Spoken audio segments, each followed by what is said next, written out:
Eh bien, bonjour à toutes et à tous. Nous sommes très heureux avec Daniel Agazinski de vous accueillir dans cette nouvelle conférence de France Stratégie où nous allons parler d'un sujet d'actualité issu d'un rapport de Daniel, Expertise et démocratie, faire avec la défiance. La manifestation de défiance à l'égard des institutions peuvent faire obstacle à l'émergence d'un consensus et fragiliser l'action publique.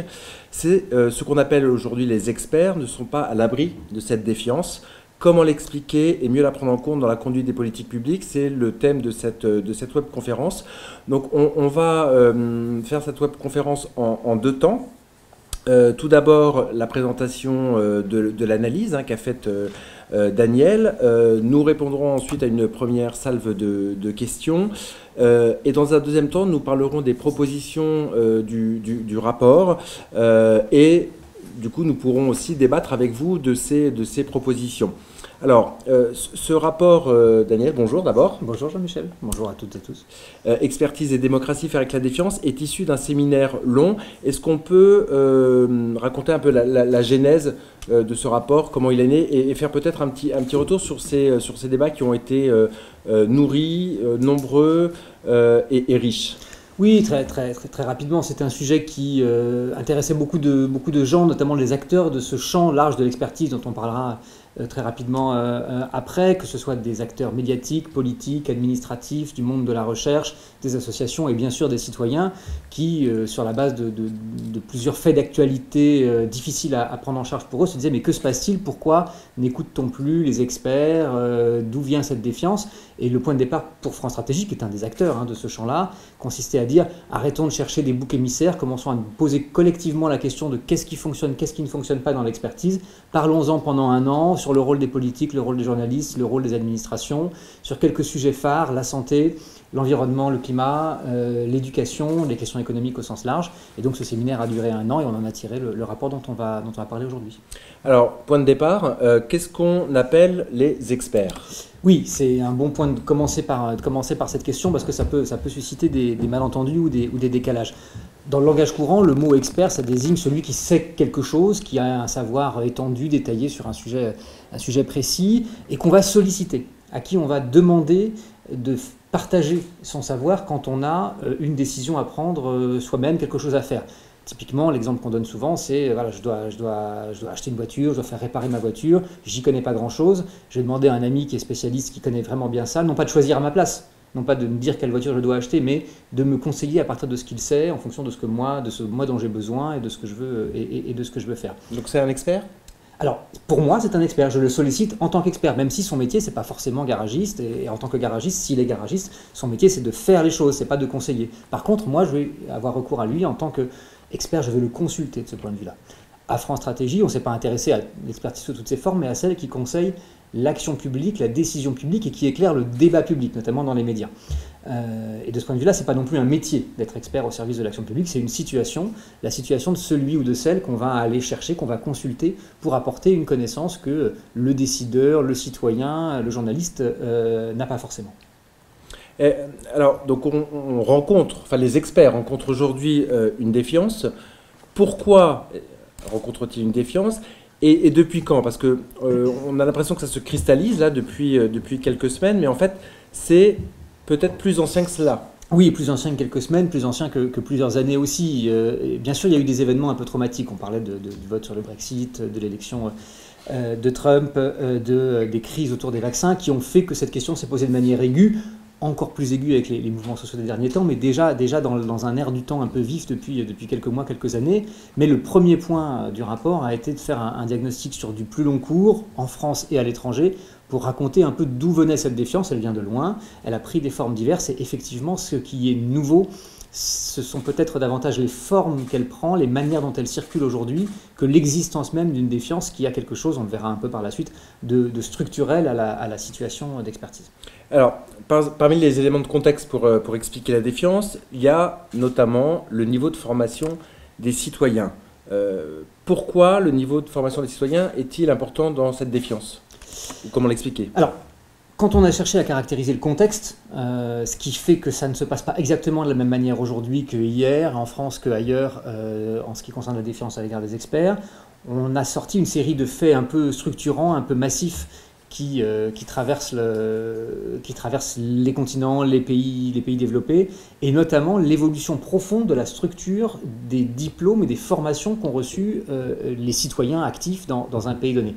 On voit sur la courbe que vous avez à l'écran, les courbes qui se superposent sont celles qui concernent les pays de l'OCDE en moyenne et la France en particulier, pour montrer que c'est une évolution qui est française mais qui n'est pas spécifique à la France. Vous voyez, entre les années 80 et les années présentes, dans l'ensemble de la population active, on a 25-64 ans, donc les gens qui sont la masse des citoyens, une évolution très profonde qui voit décroître considérablement, divisé par plus de 2, le nombre de personnes sans diplôme et augmenter par plus de 3 la part des personnes qui ont un diplôme du supérieur. L'idée, c'est pas de dire qu'on est défiant quand on a un diplôme, pas défiant quand on a un diplôme ou qu'on n'en a pas, simplement que dans le rapport à la connaissance, dans la familiarité qu'on a avec les discussions sur les savoirs, le temps passé en études change en partie cette donnée-là. Et une société où la majorité des citoyens a pris l'habitude de discuter, de questionner les autorités, parce que l'université n'est pas non plus ce qu'elle était dans les années 60, il y a eu mai 68 dans cette histoire-là.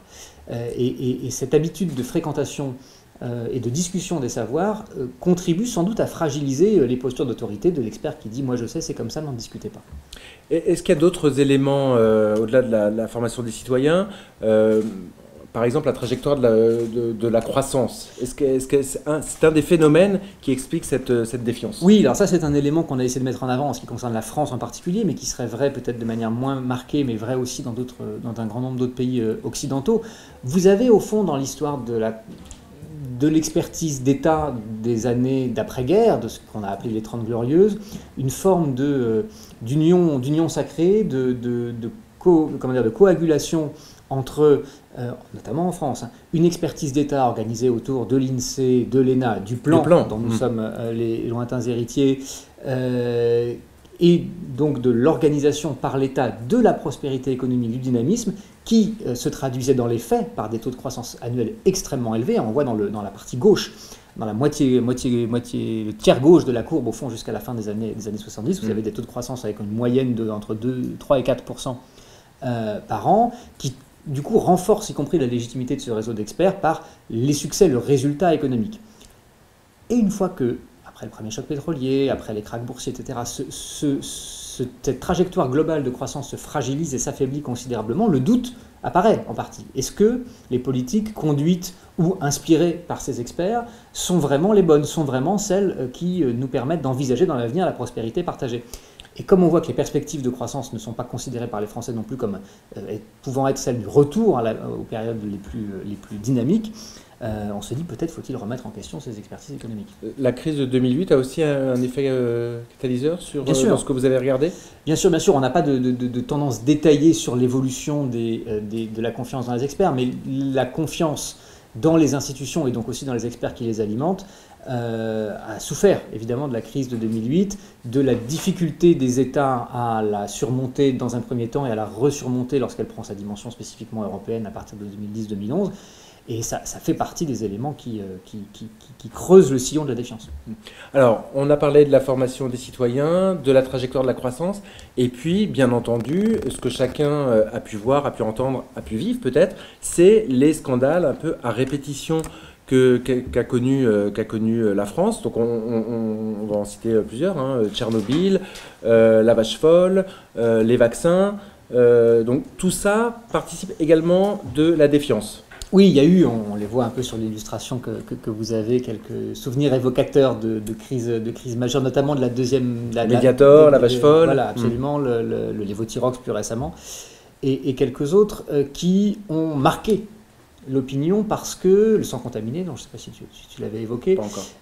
Qui ont marqué l'opinion parce qu'ils ont mis en évidence le fait que la circulation des savoirs qui sont utilisés pour la décision, est-ce que ce vaccin est utile, est-ce qu'il est dangereux, est-ce que cette modalité de transfusion est sûre ou ne l'est pas, est-ce que le nuage s'arrête à tel ou tel endroit, la circulation des savoirs entre les producteurs d'expertise et les utilisateurs d'expertise que sont les décideurs publics pouvait dysfonctionner. C'est ça qu'on a vu à ce moment-là, avec ces scandales de manière éclatante et qui a évidemment jeté le trouble. Et ce qui se passe, à partir du moment où on a cette série de scandales essentiellement environnementaux et sanitaires, hein, c'était le point le plus important, ce qu'on a à ce moment-là, c'est une obligation, au fond, pour les experts, les institutions d'expertise et pour ceux qui utilisent l'expertise, une obligation à faire la preuve de leurs compétences, de leur absence de conflit d'intérêts, de leur probité, alors que ça allait davantage de soi avant. C'est au fond ce à quoi aboutissent ces scandales en partie. Alors, à côté de cela, donc, il peut y avoir une crise, il peut y avoir parfois aussi la désinformation. Si on prend l'exemple des vaccins, il suffit qu'une ou deux personnes en blouse blanche disent le vaccin peut tuer les enfants. La rumeur part. Alors aujourd'hui, en plus, ça nous permet d'arriver un peu sur le thème des réseaux sociaux. Ça part sur les réseaux sociaux et il est aujourd'hui pratiquement impossible de revenir en arrière.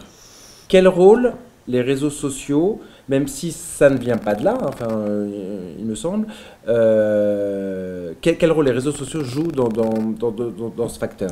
Oui, alors c'est une question qui est très importante parce que on entend souvent haro sur les réseaux sociaux, c'est de leur faute si les fake news circulent, il n'y aurait pas de défiance si on n'avait pas les réseaux sociaux, etc. Il y a un certain nombre d'études assez sérieuses qui permettent de relativiser cet aspect-là. Bien sûr, il y a de la fausse information qui circule sur le numérique au sens large, les sites web d'information, dont la circulation est donc accélérée par le partage sur les réseaux sociaux. Pour autant, il y avait de la défiance avant, il y avait de la désinformation, de la propagande, du mensonge avant aussi. Et quand on s'intéresse particulièrement au cas du vaccin, comme tu l'as évoqué, si vous regardez les études de Jocelyn Rode ou Jean-Baptiste Fressos qui ont fait de l'histoire de la santé, vous voyez qu'au moment de l'apparition des premiers vaccins, vous avez, notamment contre la variole, vous avez les mêmes réflexes, disons, de défiance, d'inquiétude, de surinterprétation de cas particuliers problématiques, qui font aussi avancer la science, mais qui avaient aussi une forme de propagation et qui était aussi difficile à contrecarrer lorsque on voulait promouvoir telle ou telle politique. Donc les réseaux sociaux sont souvent considérés comme l'origine du mal en matière de fake news, comme l'origine de la défiance. Ce sur quoi on prend appui dans le rapport et que je voudrais vous montrer très rapidement, c'est une comparaison, alors c'est tout petit mais je peux l'expliquer très vite, une comparaison entre... Vous retrouverez d'ailleurs la présentation à l'issue de cette conférence. Entre le temps qu'on passe sur des sites d'information et la fréquence du partage. Le raisonnement c'est quoi? C'est ne nous focalisons pas à l'excès sur le partage. Partager une information ne veut pas forcément dire qu'on la regarde, qu'on la lit en détail et encore moins qu'on y croit. Et que l'idée c'est que la hiérarchie de l'information, la hiérarchie dans les marques d'information, bien sûr, elle est un peu ébranlée par les réseaux sociaux, mais elle demeure de manière extrêmement puissante. Sur ce graphique, qui est le numéro 9 dans le rapport, vous avez toutes les colonnes bleues qui sont les colonnes des grands journaux français en ligne. Le Figaro, Le Monde, France Info, enfin des grands organes de presse, disons, Post, 20 minutes. Où vous voyez le temps moyen passé chaque mois, et vous voyez qu'il est sans commune mesure avec ce qu'on a à la suite, qui sont des sites qui sont considérés soit comme délivrant une information douteuse ou parodique. Bon, vous avez Russia Today, vous avez Sputnik, vous avez Santé Plus Mag, qui est un gros producteur de bullshit sanitaire sur les réseaux sociaux. Vous en avez toute une série de ce genre-là. Alors que si on s'intéressait uniquement au partage, on voit que, notamment là c'est Santé Plus Mag, la colonne orange qui cartonne tout, et ensuite c'est le top de l'humour.fr qui n'est pas un danger pour notre démocratie, je pense qu'il faut rester raisonnable là-dessus. Ils sont moins partagés que les médias classiques parce qu'ils permettent moins de transmettre une blague, un contenu provoquant. Et dans le partage sur les réseaux sociaux, il y a une dimension de pratique sociale, de mise en scène de soi, d'interaction, dont il faut prendre la mesure et ne pas forcément tout interpréter comme étant comme si les gens prenaient pour argent comptant absolument chaque chose qu'ils partageaient sur les réseaux sociaux. Donc oui, ça accélère la circulation des fausses informations, mais aussi des vraies. Il y a une étude assez sérieuse qui montre de manière assez transversale que toute l'histoire autour des bulles filtrantes selon laquelle on aurait accès à moins de diversité d'informations depuis les réseaux sociaux qu'avant, c'est tout simplement faux. De fait, on a accès à plus de choses. Alors après, si on ne s'intéresse qu'à ce qui confirme nos propres préjugés, c'est en quelque sorte de nous que ça vient, et pas du réseau social. Mais avant, déjà, il y avait ceux qui lisaient le Figaro et ceux qui lisaient l'Humanité. Ce n'étaient pas forcément les mêmes, et on n'a pas affaire à quelque chose qui change le monde de ce point de vue-là. Pour en finir sur les réseaux sociaux, généralement, on ne voit et on ne suit, et les algorithmes font qu'on ne voit et qu'on ne suit que les gens qui partagent les mêmes opinions que nous. C'est-à-dire que ces fausses informations, ou cette désinformation, ou ces fake news, du coup, elles sont partagées dans des cercles fermés, et du coup, on a du mal à voir d'autres points de vue ou d'autres informations. Est-ce que là, les experts, du coup, ont aussi moins de visibilité? Comment vous l'analysez? Oui, alors ça, ce que je dis, c'est pas complètement nouveau, le fait qu'on voit davantage ce qui est proche de nous. Alors, ça passe par d'autres systèmes qu'avant. Avant, c'était beaucoup la marque de référence, ça va plus vite. C'est davantage selon des circuits affinitaires que des circuits, disons, de labels idéologiques comme on pouvait avoir peut-être dans le passé. Mais on voit aussi on voit aussi ce qui ne correspond pas forcément à nos préférences, parce que malgré tout, les grands médias numériques poussent aussi de l'information généraliste. Par contre, ce qui est vrai, c'est qu'on like et on retweet et on diffuse davantage ce qui correspond à nos biais de confirmation. Donc l'enfermement, il est relatif. Après, l'effet d'entraînement et de diffusion, il est effectivement lié à des raisons affinitaires, et il peut expliquer aussi une partie, pas simplement de ce qui serait des croyances infondées dans certaines parties de la population, etc., mais aussi une forme d'aveuglement du côté des experts eux-mêmes, qui ne voient pas ce qui circule en matière d'information, ce à quoi il faut répondre et comment il faut y répondre. On verra dans la partie sur les préconisations qu'on fait à la fin qu'il faut qu'on descende dans cette arène-là aussi pour en adopter en partie les rythmes, les codes, pour être là où le débat se fait. D'accord. Alors, on a vu plusieurs analyses sur cette défiance. Beaucoup de choses ont été tentées pour restaurer la confiance. Ça marche pas? Qu'est-ce que ça donne? Alors ça, c'est toute la deuxième partie de l'analyse qu'on a conduite, qui est autour de ce qu'on a appelé des points de tension, c'est-à-dire au fond des tentatives qu'on a conduites pour restaurer la confiance, améliorer la confiance dans l'expertise, mais sans arriver à résoudre le problème. On verra que c'est la conclusion à laquelle on arrive. On ne va pas résoudre le problème. Et donc on a listé un peu, on va le faire rapidement avec vous, ces points de tension qui permettent de comprendre, au fond, à la fois ce qu'on peut faire mieux et en quoi faire mieux ne résout pas le problème. Alors, on vient de me poser quelques questions, mais on va attendre, on les prend maintenant? Je pense qu'on fait vite fait les points de tension, on fait les liste rapidement, parce qu'on rentre dans le détail si les gens le veulent. Mais... Sur les points de tension, vous parlez de l'institutionnalisation de l'expertise. Ça veut dire quoi, l'institutionnalisation de l'expertise? Alors, c'est un mouvement qui a été massif dans la fin du XXe siècle, dans les 2 dernières décennies du XXe siècle, qui a constitué, pour réguler un peu ce fonctionnement de la sollicitation des experts par le pouvoir, à créer des agences, des institutions, des comités, des conseils qui garantissent davantage et la valeur des savoirs et la régularité de leur usage par les pouvoirs publics. Il y en a pléthore. Bien sûr, il y en a beaucoup, et ce n'est pas un problème en soi qu'il y en ait beaucoup, parce que ça permet de mobiliser des savoirs spécialisés sur tel ou tel sujet.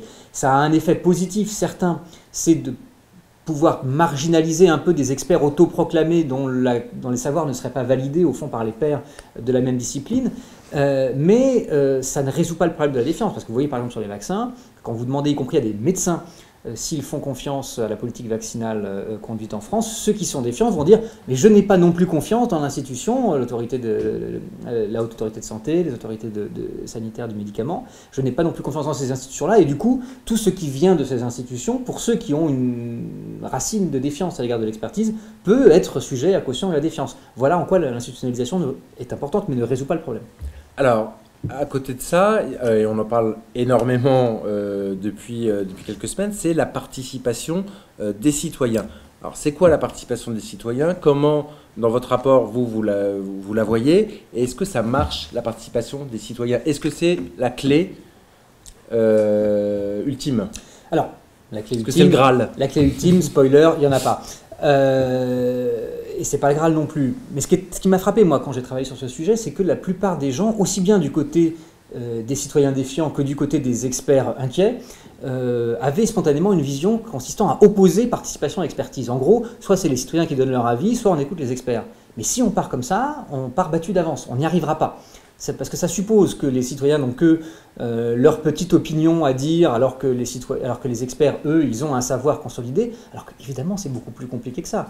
Un citoyen qui participe, qu'on fait entrer dans un processus de participation, on va l'amener à construire un savoir lié à son expérience du sujet, à son vécu à l'égard d'un sujet, en le faisant monter en généralité pour essayer de comprendre la complexité du sujet et d'y apporter sa pierre, et donc dans un processus qu'il faut concevoir comme reliant participation des citoyens et expertise, en faisant contribuer l'expertise d'abord profane, mais qui se forme petit à petit des citoyens, à la constitution, à la consolidation des savoirs sur le sujet, et puis en mettant les experts en débat et en essayant d'éviter la coupure de deux mondes, celui des citoyens qui participent et celui des experts qui savent de l'autre côté. Pour éclairer un peu les gens qui suivent cette webconférence, qu'on peut donner des exemples, parce qu'aujourd'hui il y a des formes diverses de participation des citoyens. Aujourd'hui, quand on entend, on a l'impression que les citoyens votent, il ne se passe plus rien et revotent. Aujourd'hui, il y a quand même des formes de participation citoyenne qui existent, qui sont formalisées,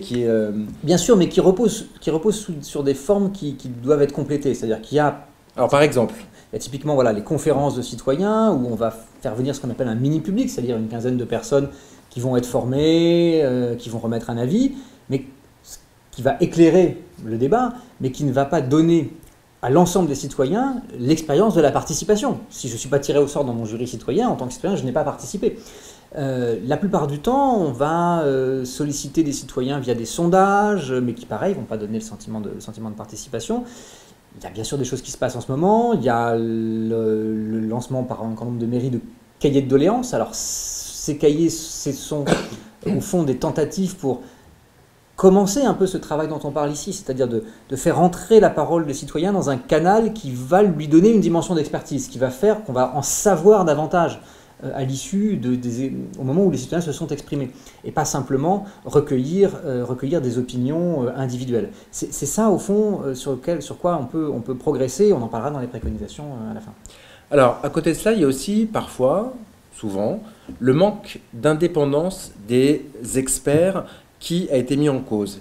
Est-ce que sur cette question, on a progressé, on progresse, ou il y a encore un chemin à parcourir? Non, on a très clairement progressé là-dessus, notamment via l'institutionnalisation avec des agences, des déclarations d'intérêt, etc. Mais on a en partie progressé en poursuivant des chimères, qui seraient celles de l'indépendance pure, un expert qui serait délié de tout lien, sans aucun rapport avec aucun des acteurs d'un sujet. Bien sûr, le conflit d'intérêts est à éviter. On a progressé. En France, on a encore beaucoup de progrès à faire sur la définition du conflit d'intérêts, sur la manière de renseigner les intérêts, de les rendre publics et d'expliquer au fond d'où parle l'expert quand il s'exprime. Mais l'intérêt, les valeurs, le lien qu'un expert a à un sujet peut aussi être une force parce que c'est ça qui va le pousser à rechercher des données nouvelles sur un sujet, à enrichir la connaissance qu'on peut partager.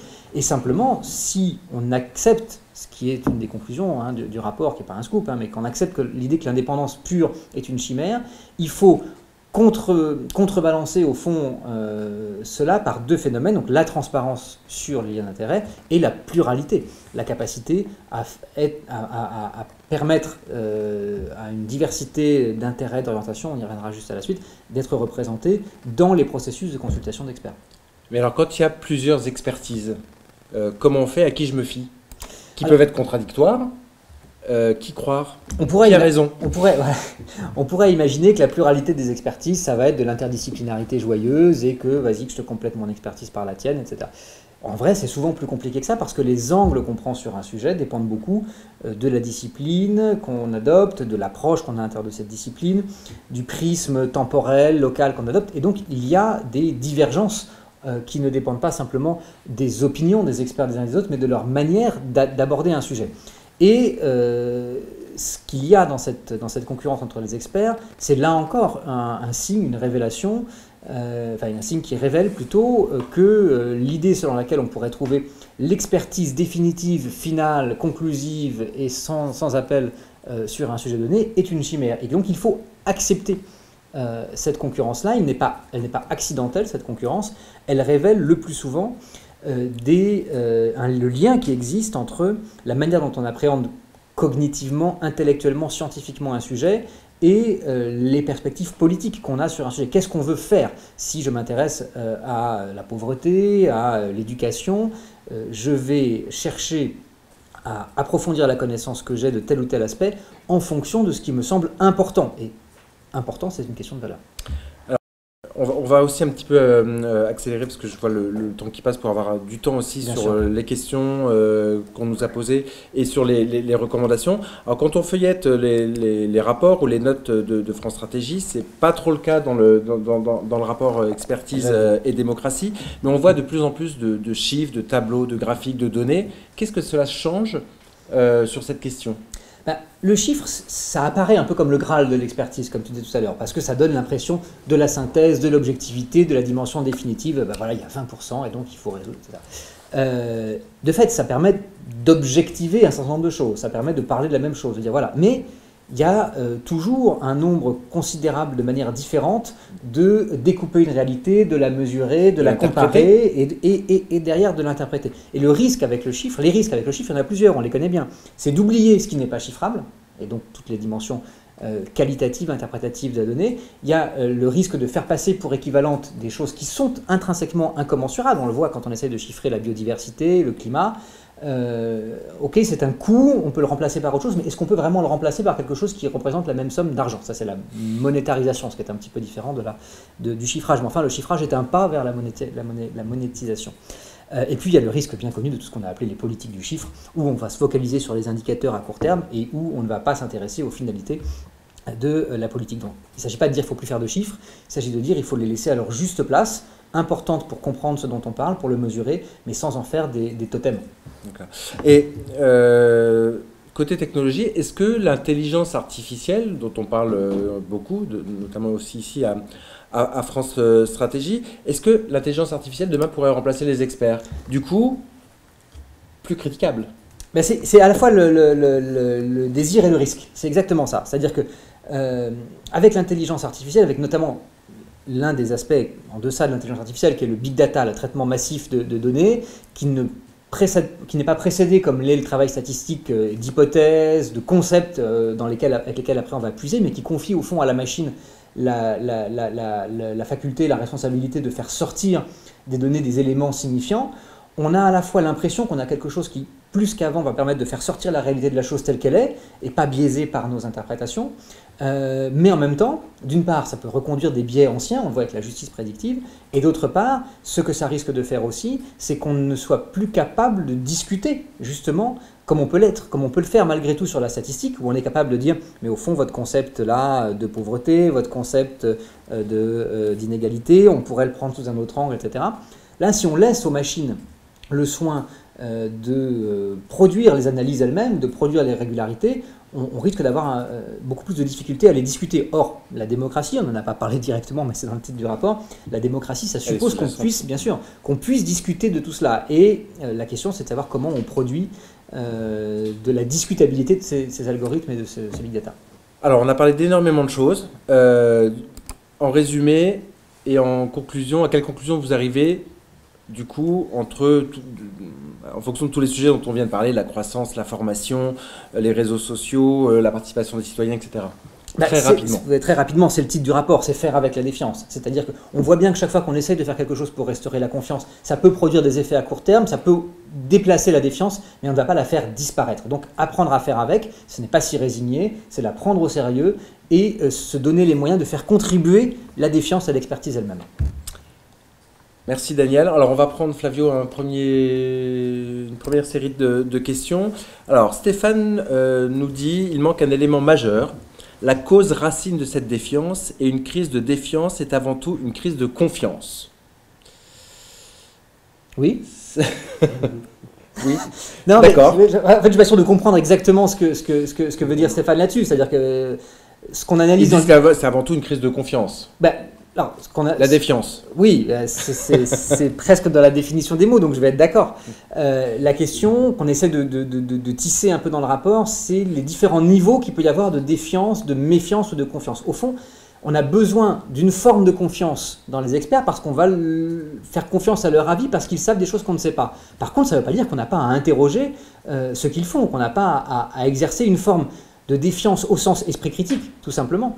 Ce qui ne veut pas forcément dire qu'on bascule dans ce qu'on peut appeler, alors les mots ont le sens qu'on veut, hein, il suffit de se mettre d'accord dessus, qu'on ne va pas basculer dans une forme de méfiance qui serait de refuser de croire a priori tout ce que dit un expert sous prétexte qu'il a le label expert sur sa veste. Alors justement, Marc nous demande, ne pensez-vous pas que les a priori idéologiques de nombreux experts, en particulier les économistes, interrogent les citoyens?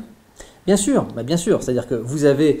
ce qui met en difficulté les experts, c'est les situations dans lesquelles ils revendiquent une forme de parfaite neutralité, tout en laissant transparaître, quel que soit le côté duquel il se situe, tout en laissant transparaître ce qui apparaît à chacun comme un biais, une préférence, une orientation.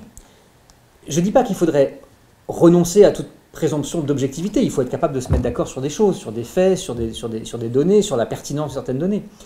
Mais il faut accepter que on puisse discuter d'où on parle, et d'où ça veut dire de quelle institution, de quelle discipline, avec quelle pratique et avec quelles orientations qui sont sous-jacentes à cette pratique. Pierre-Antoine nous demande, est-ce qu'il faudrait une éducation à ce qu'est la science et ses limites?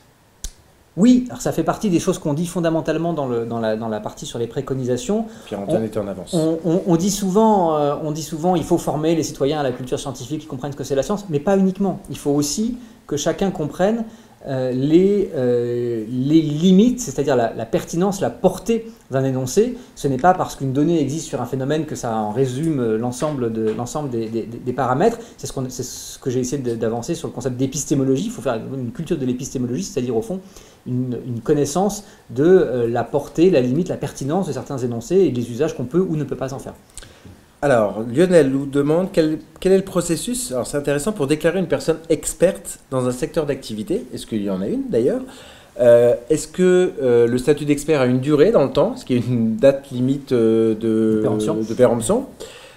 Ou est-ce qu'il y a d'autres conditions? En 3 mots. Ouais, c'est une question. Il y a encore beaucoup de questions. C'est une question centrale et il n'y a pas de statut. Il n'y a pas de statut aujourd'hui. Comme on l'a dit au début, expert c'est une situation, ça veut dire que est reconnu comme expert celui qui est sollicité comme expert. Être sollicité comme expert, ça veut dire être sollicité par un ministre pour faire un rapport sur un sujet. Là, il n'y a pas de statut. Ça veut dire être invité dans une émission par un journaliste pour parler d'un sujet. Il n'y a pas non plus de statut. Il n'y a pas de péremption. On voit bien que des fois, ça pose un problème. Des gens qui n'ont pas bossé sur un sujet depuis 20 ans, qui sont encore invités à en parler alors que les choses ont beaucoup changé. Et la question que ça pose, c'est sur les préconisations. Est-ce qu'il faudrait un statut? Est-ce qu'il faudrait une régulation? La question qui va se poser à ce moment-là, c'est qui régule et qui décide. Et on va retomber sur des problèmes qui, à mon sens, sont relativement insolubles. Alors là, après, je vais ramasser quelques questions entre Valentin, Bals, Thierry. Alors, on nous parle de pédagogie, la pédagogie sur l'expertise, les interventions qu'il faudrait multiplier et également que les experts acceptent d'avoir des retours avec des répondants participants. En gros, on fait une expertise et on va chercher un peu du dialogue, du questionnement. Et il y a aussi l'incompétence d'experts qui se croient compétents en surestimant un peu leurs compétences. Ce dernier point là que tu évoques renvoie directement à ce qu'on disait avant. C'est-à-dire qu'on peut tout à fait se tromper quand on sollicite un expert, solliciter quelqu'un qui n'a pas quelque chose à nous apprendre sur un sujet. On ne le sait pas forcément avant, on peut s'en rendre compte. Il y a bien des journalistes qui vous disent « Ah oui, j'avais invité lui sur ce sujet, mais alors par contre, il disait n'importe quoi, il n'avait rien à dire. » Ça peut arriver. La question d'avant que tu citais est extrêmement importante sur la question de la pédagogie. On est au cœur de ce qu'on va dire sur les préconisations et on est au cœur des impasses dans lesquels se trouvent les experts aujourd'hui et un certain nombre de responsables institutionnels qui conduisent ce discours-là. Ils disent voilà, il faut faire de la pédagogie, il faut expliquer, etc. Or, ce que raconte le rapport et ce qu'on voit un peu au-delà du rapport aussi, c'est qu'il y a quelque chose qui ne passe plus dans cette posture du maître vis-à-vis de l'ignorant, dans cette posture qui prend les citoyens adultes pour des enfants. La pédagogie, je rappelle simplement, c'est l'art d'enseigner aux enfants. C'est le mot est dedans. Et ce qui est très important, nous, ce qu'on écrit dans le rapport, c'est qu'il faut remplacer la pédagogie par l'épistémologie. C'est-à-dire, au fond, aider chacun à s'approprier les énoncés à leur juste valeur et à comprendre comment on en arrive à une conclusion, et pas dire, c'est comme ça, je vous explique que les experts sont arrivés à cela, à cette conclusion, et maintenant il faut l'accepter et mettre en œuvre les préconisations qu'ils nous assignent. Donc c'est très important de ne pas partir d'une présomption d'incompétence des citoyens et de ne pas les traiter comme des enfants et leur adresser de la pédagogie, parce que ça suscite, là, encore plus que de la défiance, ça suscite de la révolte. Daniel, on va enchaîner avec la deuxième partie. Alors, conclusion de votre première partie, c'est OK, bon, faisons avec la défiance, c'est aussi le titre du rapport. Très bien. Comment on fait? Comment on fait? Alors, comme je disais, faire avec, ça ne veut pas simplement dire faire la même chose en acceptant simplement que ça existe, ça ne veut pas dire se résigner à la défiance, ça suppose de changer un certain nombre de choses dans nos manières de faire de l'expertise, de mobiliser l'expertise, de la constituer, etc. Pour ça, on a défini 3 objectifs qui doivent structurer les propositions qu'on fait pour mieux prendre en compte cette défiance et faire avec. Ces 3 objectifs, donc répondre aux questions des citoyens, rendre les expertises plus lisibles et rapprocher les cultures. Et je vous propose qu'on regarde un peu le détail de ces propositions. Alors, répondre aux questions des citoyens.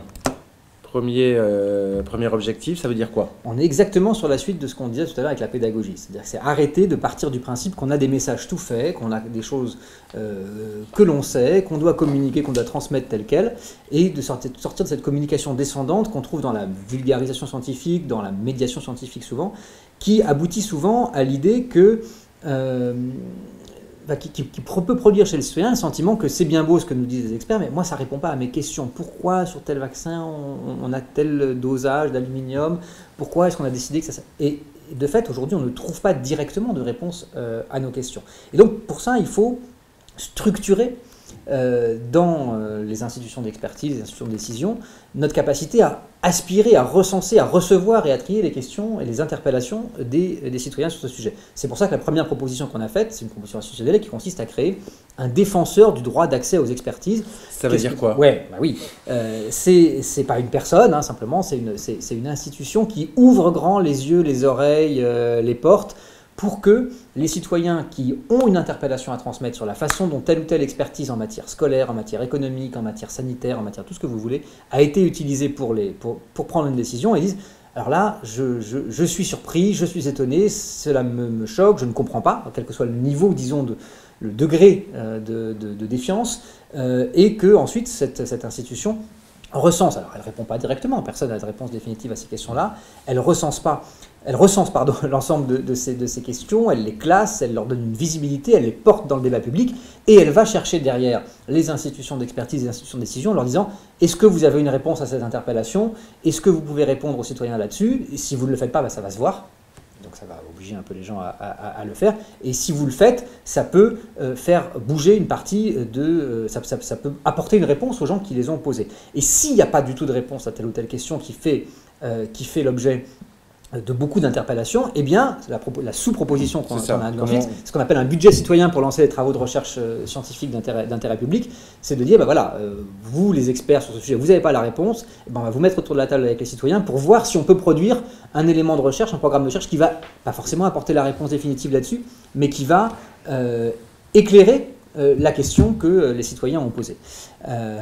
Et alors, le dernier point dans ce sujet-là qui est important, qu'on aurait pu évoquer tout à l'heure sur la participation citoyenne, il y a plusieurs dimensions, tu le disais tout à l'heure, de participation citoyenne qui existent déjà. Il y en a une qui n'est pas encore vraiment développée, qui serait, à mon sens, mais ce que disent aussi plusieurs chercheurs spécialisés de la participation, qui serait nécessaire de développer, c'est la participation des citoyens à l'évaluation des politiques publiques. Bien sûr, l'évaluation des politiques publiques par des économistes pour regarder l'effet de telle variable sur telle autre, ok, c'est un savoir spécialisé. Par contre, la façon dont on construit les questions pour savoir ce qu'on va aller voir dans les données, pour savoir comment on va considérer qu'une politique répond à ces objectifs ou pas, il faut mettre les citoyens dans la boucle parce que c'est un des impératifs démocratiques, c'est un des critères de la démocratie, c'est quand l'administration rend compte aux citoyens. Bien sûr, elle rend compte à l'Assemblée, et on a encore beaucoup de progrès à faire sur l'évaluation dans le Parlement. Mais on peut aussi, et on doit, à mon avis, mettre les citoyens dans la boucle pour que les questions auxquelles les évaluations répondent soient en partie les questions que les citoyens se posent. Sinon, ils ne vont pas se saisir de ces évaluations pour se faire leur avis. Et dans ces comités citoyens, c'est qui les citoyens qu'on met dans ces comités? C'est du tirage au sort? Oui, il y a plusieurs... Vous êtes allé un petit peu plus loin dans cette proposition? Oui, on va essayer à France Stratégie de le mettre en œuvre sur l'une des prochaines évaluations de politique publique qu'on va conduire. On dira laquelle quand c'est complètement calé, mais c'est quelque chose qu'on ne veut pas simplement demander aux autres de faire, mais qu'on va essayer de faire nous-mêmes. Et la solution la plus simple à court terme, on peut faire deux choses. On peut faire ce qu'on appelle donc les mini-publics, un petit panel citoyen qui va, après une formation, rendre un avis sur ce à quoi doit répondre l'évaluation, mais on peut aussi ouvrir une plateforme en ligne pour avoir des contributions sur ce point-là. Alors, je suis en train en même temps de regarder le chat, et là, je prends la question, en tout cas la remarque de Séverine, qui est une remarque qui dit qu'il faut mettre les citoyens dans la boucle dès la définition de la politique publique. Bien sûr. Toi, tu parles de les mettre pour évaluer, mais finalement, dès le départ, est-ce qu'il ne faut pas aussi mettre les citoyens dans des comités pour définir les politiques publiques? Définir, oui. Alors, mettre en œuvre? il y a plein de niveaux où on peut le faire. On a mis l'accent là-dessus parce que notre sujet était sur l'expertise. Et l'une des dimensions de l'expertise, c'est l'évaluation. Ce n'est pas les experts qui décident des politiques publiques. Et donc, bien entendu qu'il faut développer la participation dans différentes étapes de l'expertise. On le verra sur la suite des préconisations. Mais il nous semblait qu'il y avait un élément plus nouveau, disons, parce qu'aujourd'hui, il y a de la participation des citoyens à la fabrique de la loi, il y a des plateformes en ligne, il y a des choses comme ça. Mais sur l'évaluation, pour l'instant, il n'y a rien. Donc on s'est dit, essayons de mettre aussi une pièce dans la machine sur l'évaluation. Flavio risque de nous couper. Le CESE, ça peut être un bon endroit pour le défenseur du droit d'accès aux expertises. C'est ce que je vois dans le chat. Pourquoi pas? On n'a pas de religion stricte sur ce qu'il faut faire en termes de rattachement institutionnel du défenseur. Il peut être rattaché au défenseur des droits, il peut être rattaché au CESE ou être simplement indépendant avec une structure propre. C'est pas le plus important. L'important, c'est que pour les citoyens, ce soit facile de l'attraper et de lui dire « Oh, regarde ça ». Deuxième objectif, Daniel, rendre les expertises plus lisibles. Ça veut dire quoi? Alors, sur les objectifs sur les propositions qu'on définit dans cet objectif-là, c'est beaucoup de la prolongation et de l'intensification de choses qui se sont déjà un peu faites. Sur la transparence des saisines d'experts à l'égard du pouvoir l'exécutif, on peut faire mieux. Sur un organe d'échange entre les chercheurs en sciences humaines et le gouvernement, on a un conseil d'analyse économique sur l'économie, mais on voit bien qu'il n'y a pas de circulation fluide des savoirs entre la variété des disciplines de sciences humaines et l'exécutif. Il y a un certain moment où ça va poser des problèmes. L'évaluation, là encore, il faut sanctuariser davantage son indépendance dans les ministères et renforcer la capacité d'expertise du Parlement. J'ai vu que ça avait été évoqué dans le chat aussi sur le CNIS tout à l'heure et sur le débat autour des statistiques publiques. C'est très important de mettre les citoyens dans le circuit là aussi, pas simplement juste pour leur expliquer comment ça marche, parce qu'en général, quand on dit aux gens il faut mettre les citoyens, c'est comme ça, ils vont mieux comprendre, on va leur expliquer comment ça marche. Non, là, il faut leur permettre de s'approprier pour faire bouger, pour que les experts comprennent eux-mêmes ce qui ne passe pas dans leur manière de concevoir et de diffuser leurs outils. C'est pour ça qu'on a mis l'accent sur la production des statistiques publiques. Je vous rappelle que vous retrouvez en détail sur notre site, et dans le rapport et dans le dossier de présentation, le détail de ces objectifs et de ces propositions. Troisième objectif, les cultures, rapprocher les cultures de qui, de quoi, ça veut dire quoi? Oui, on l'a dit au début, l'expertise c'est une question de relationnel, c'est-à-dire c'est une question de situation où quelqu'un est sollicité par quelqu'un d'autre, par un journaliste, par un responsable politique, et donc il y a plusieurs acteurs dans une situation d'expertise, l'élu, l'administratif, le journaliste, l'expert, qui ne parlent pas toujours le même langage, le citoyen bien entendu aussi, et il faut, pour que l'expertise fonctionne mieux, fluidifier ces relations-là et rapprocher les uns des autres. Concrètement, qu'est-ce que ça veut dire? Ça veut dire par exemple faire en sorte que les savoirs de terrain qui ont une expertise, notamment je pense aux fonctionnaires de guichet, au micromanagement, au management de proximité de l'action publique, qui doit pouvoir faire valoir son expérience dans la définition des politiques publiques elles-mêmes. Aujourd'hui, si vous avez une réunion dans un grand ministère sur la conduite, vous n'avez personne autour de la table, c'est la conduite d'une politique, vous avez personne autour de la table qui est dans un guichet et qui a vraiment vu un usager. C'est un petit peu un problème, on peut considérer. Donc, il faut structurer la circulation et la remontée de ces savoirs de terrain. Sur la diffusion de l'expertise, une fois qu'elle est faite, on peut améliorer beaucoup de choses en rapprochant les producteurs publics autour de Canopé, par exemple, qui est le réseau de diffusion de l'éducation nationale. En faisant des webconférences. Exactement, voilà. On peut faire évoluer la formation des élites administratives. On va parler de l'ENA très rapidement et notamment d'évoquer le lien qu'on peut renforcer avec le monde de la recherche, même s'il y a des choses qui sont faites déjà en ce sens-là, il faut continuer.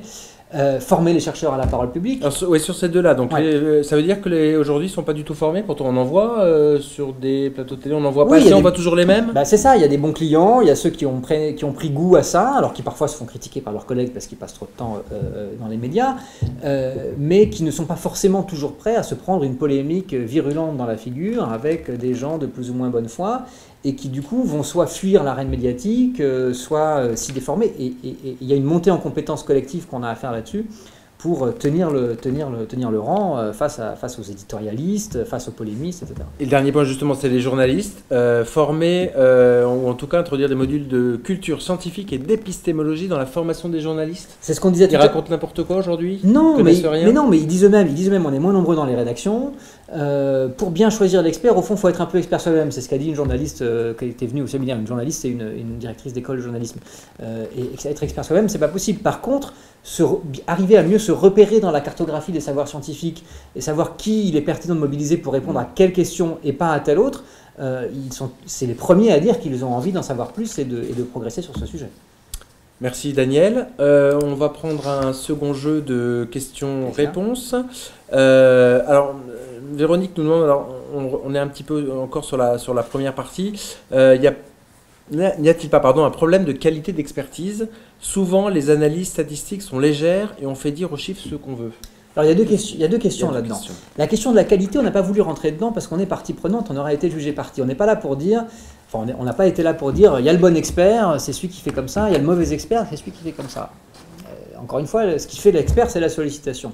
Et donc, au fond, la question, c'est comment est-ce qu'on met les solliciteurs d'experts, qu'ils soient journalistes ou élus ou même les citoyens, en mesure de trouver l'expertise qui répond à la question qu'ils se posent. C'est ça le défi qu'on a voulu mettre en avant. Ensuite, il y a la question des analyses statistiques qui sont légères et font dire aux chiffres ce qu'on veut. C'est pour ça qu'il faut mettre le chiffre à sa juste place. Ce qu'on disait tout à l'heure. Voilà, qu'il faut mettre le chiffre à sa juste place, qu'il ne faut pas en faire une religion, qu'il ne faut pas en faire un totem, qu'il faut comprendre ce qu'il dit et ce qu'il ne dit pas sur chaque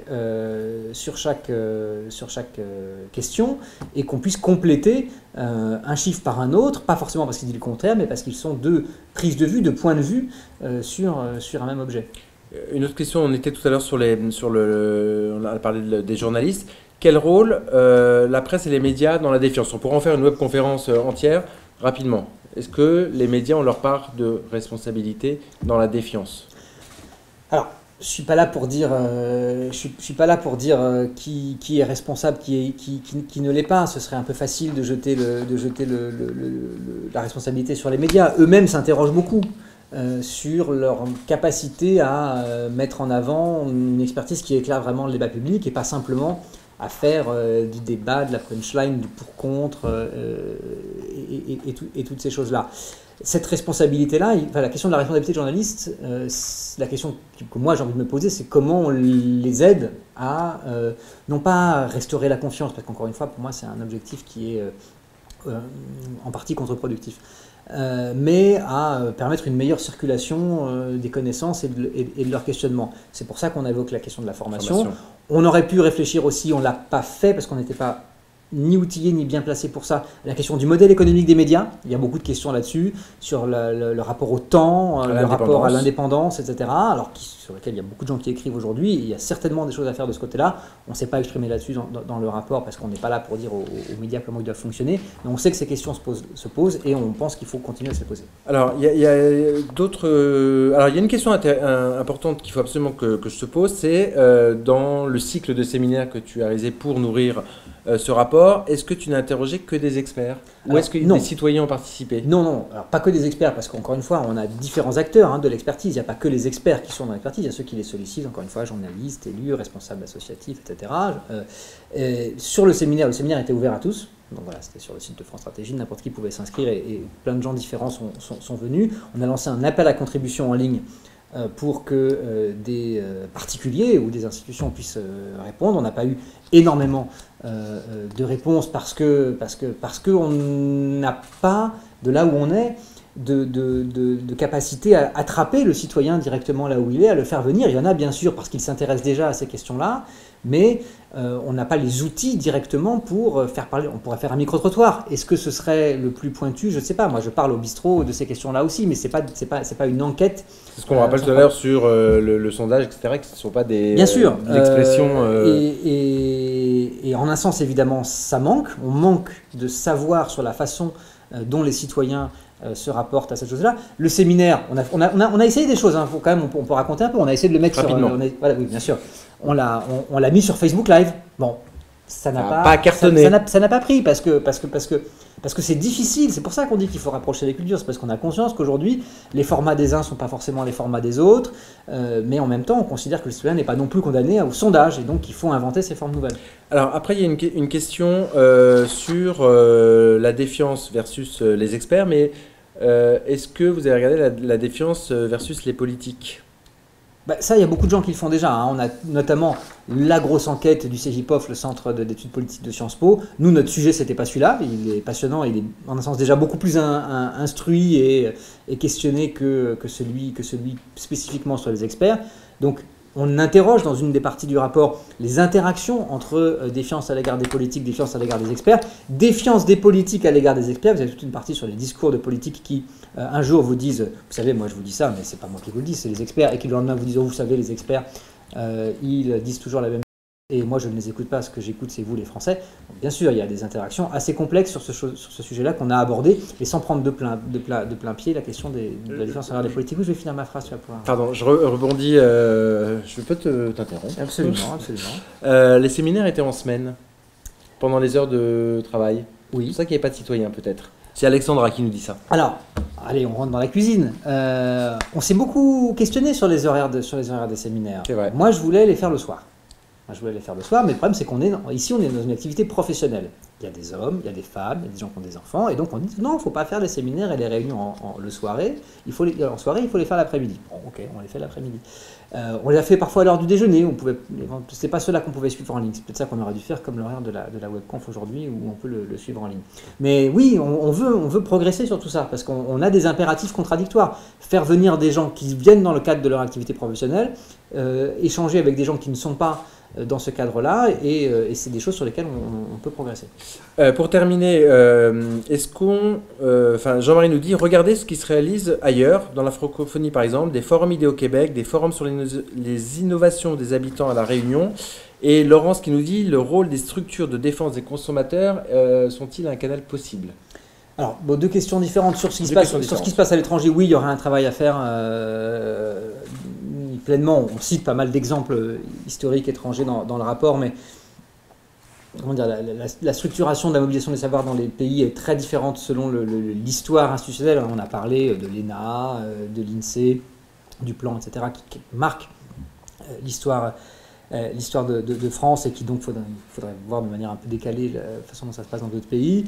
Et la deuxième question, c'était sur la consommation. Voilà, oui. Enfin, les canaux de défense des consommateurs peuvent-ils être un canal justement pour répondre? Comme canal, je ne sais pas, comme exemple sur la capacité de citoyens à se mettre en commun pour prendre un sujet qui les préoccupe et créer de la connaissance pour mieux faire valoir ses droits, ses opinions, ses besoins. Oui, c'est un exemple intéressant qu'il faudrait décaler de la question de la consommation, qui est une question de particulier, à des questions de politique publique qui sont des questions d'intérêt général des citoyens. Mais dans l'idée, oui, il y a des modèles à prendre. Merci Daniel. Je vois qu'il y a encore beaucoup d'interventions. Ce que je propose, c'est qu'on puisse les extraire dans un fichier, et on essaie de trouver un moyen ou un autre pour éventuellement pour y répondre. On dit qu'il faut traiter les questions et y répondre. Donc Daniel s'engage à répondre à toutes vos questions quand elles sont dans le cadre du rapport, et si elles sont sur le chat. Je vous invite vraiment à aller regarder en détail le rapport de Daniel, donc Expertise et démocratie, faire avec la défiance, à le diffuser, à le partager.